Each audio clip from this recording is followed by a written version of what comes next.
¿Alguna vez se han preguntado cómo deciden los jueces quién paga cuando algo sale mal? Bueno, hoy vamos a meternos de lleno en la economía oculta que hay detrás de las leyes. Y lo vamos a hacer con una historia sencilla, sobre un tren, unas chispas y un campo en llamas que, créanmelo, lo explica todo. La escena es esta. Estamos en el siglo XIX. Un tren de vapor avanza, lanzando chispas que termina por incendiar el campo de un agricultor. La pregunta parece simple: ¿quién paga por el daño? Pero cuidado, porque en la respuesta se esconde una idea potentísima sobre cómo funcionan y cómo deberían funcionar las leyes. Para entender esta lógica, primero tenemos que conocer a los jugadores. Por un lado está la compañía de ferrocarril. Por el otro, 100 agricultores, con sus campos justo al lado de las vías. Aquí cada quien tiene que tomar una decisión, y ninguna es gratis. El ferrocarril puede instalar un parachispas en su locomotora, pero es caro. Los agricultores, por su lado, pueden seguir sembrando trigo, que les da buen dinero pero se prende fuego fácil, o pueden cambiar a trébol, que no es inflamable, pero rinde mucho menos. Entonces, todo esto nos deja con 4 escenarios posibles. Lo que buscamos es la regla legal que nos lleve al resultado más eficiente, o sea, que evite los incendios con el menor costo posible para la sociedad en su conjunto. Miren por ejemplo el escenario D. El ferrocarril gasta en el parachispas y además los agricultores gastan al cambiar a un cultivo menos rentable. Es el peor de los mundos, un derroche total de recursos. Bueno, ahora vamos a ver cómo una corte podría intentar resolver esto. Hay 4 caminos legales, 4 reglas distintas, y cada una nos lleva a un lugar muy diferente. A ver, para entender estas reglas, todo se reduce a 2 preguntas bien sencillas. Primera, ¿quién tiene el derecho a decidir? ¿El ferrocarril puede lanzar chispas o los agricultores tienen derecho a que no haya chispas? Y segunda, ¿quién paga la cuenta de los daños? Dependiendo de cómo respondamos, terminamos con una de estas 4 reglas. Uno pensaría que alguna de estas reglas tiene que ser la correcta, ¿no? Pues no es tan fácil. Cada una, por lógica que parezca, crea un problema inesperado. Y aquí es donde la cosa se pone de verdad interesante. Ok, imaginemos el primer caso. La ley dice que el ferrocarril tiene derecho a lanzar chispas y punto. Si los agricultores no quieren que sus campos se quemen, les toca a ellos organizarse, juntar el dinero y pagarle al ferrocarril para que ponga el parachispas. ¿Suena lógico, pero funcionaría en la vida real? Pues probablemente no. Y aquí es donde aparece el famoso problema del free rider o el polizón. Cada agricultor se pone a pensar, oye, ¿y por qué voy a pagar yo? El parachispas nos va a proteger a todos. Mejor me espero a que los otros 99 paguen. Si muchos piensan así, que es lo más probable, nunca juntan el dinero. Y los campos se siguen quemando.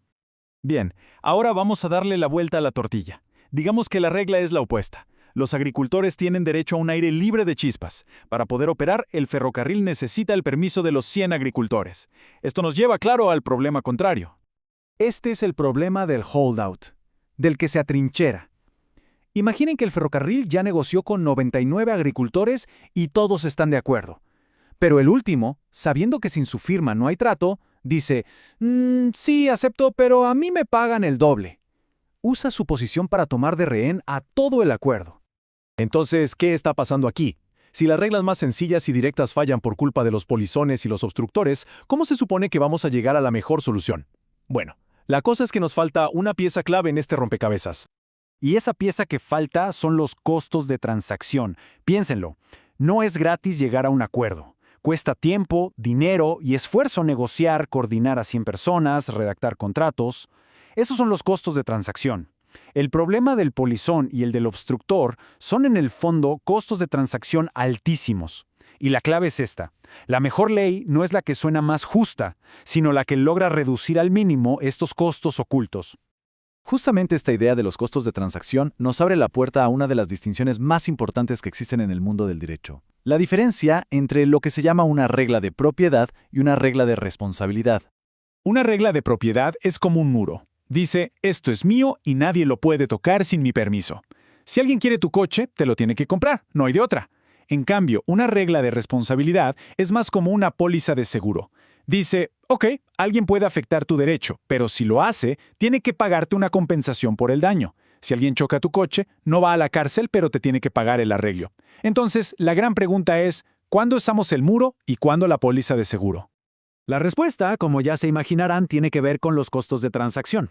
Si los costos son bajos, o sea, si es fácil y barato que la gente negocie, se usa una regla de propiedad. Dejamos que las personas se pongan de acuerdo y que el mercado fije el precio.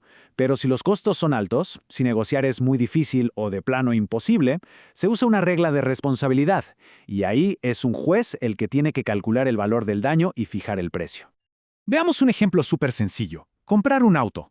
Los costos de transacción son bajísimos. Un comprador, un vendedor. Se encuentran, negocian, se ponen de acuerdo. Por eso usamos una regla de propiedad. Nadie puede simplemente llevarse tu auto y dejarte un cheque en la mesa. Tienen que tener tu permiso. El mercado funciona bien. Ahora, un accidente de tráfico. Aquí los costos de transacción son prácticamente infinitos. Sería absurdo. ¿Se imaginan tener que negociar con cada conductor que nos cruzamos para comprarle el derecho a no chocarlo? Imposible. Por eso usamos una regla de responsabilidad. Si chocas, pagas los daños. Es la única forma práctica de resolverlo. Y esta lógica, una vez que la entendemos, la empezamos a ver por todos lados. Piensen en una fábrica que con sus olores molesta a un solo vecino. Los costos de transacción son bajos, solo son dos partes. La ley ahí suele usar una regla de propiedad. Le da al vecino una orden judicial para detener la fábrica y los obliga a sentarse a negociar. Pero, por otro lado, si el ganado de un ranchero se escapa y daña los cultivos de 10 vecinos que ni siquiera se conocen entre sí, negociar antes es imposible. Los costos de transacción son altísimos. Ahí la ley aplica una regla de responsabilidad. El dueño del ganado paga por los daños que causó y listo. Muy bien, entonces, después de todo este recorrido, ¿qué nos llevamos de la historia de los rieles en llamas? ¿Cuál es la gran lección?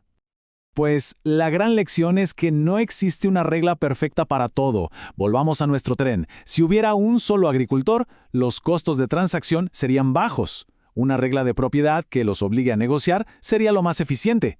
Pero con 100 agricultores, los costos se disparan. Aparece el problema del polizón. Ahí, una regla de responsabilidad donde un juez decide quizás sea mejor. La ley más eficiente siempre va a depender del contexto. Al final del día, el objetivo de un sistema legal eficiente es muy parecido al de un buen ingeniero: reducir la fricción. Se trata de diseñar reglas que nos ayuden a cooperar y a lograr el mejor resultado para todos, con el menor costo posible, ya sea dejando que el mercado funcione o con un juez que intervenga cuando el mercado simplemente no puede. Y aunque parezca una historia vieja, esta forma de pensar es súper relevante hoy. Pensemos en problemas enormes como el cambio climático. Estamos hablando de costos de transacción gigantescos. ¿Qué funciona mejor? ¿Reglas de propiedad, como los mercados de bonos de carbono? ¿O reglas de responsabilidad, como los impuestos a la contaminación? La respuesta no es nada simple, pero entender esta economía oculta de la ley es, sin duda, el primer paso para poder encontrarla. Gracias por habernos acompañado.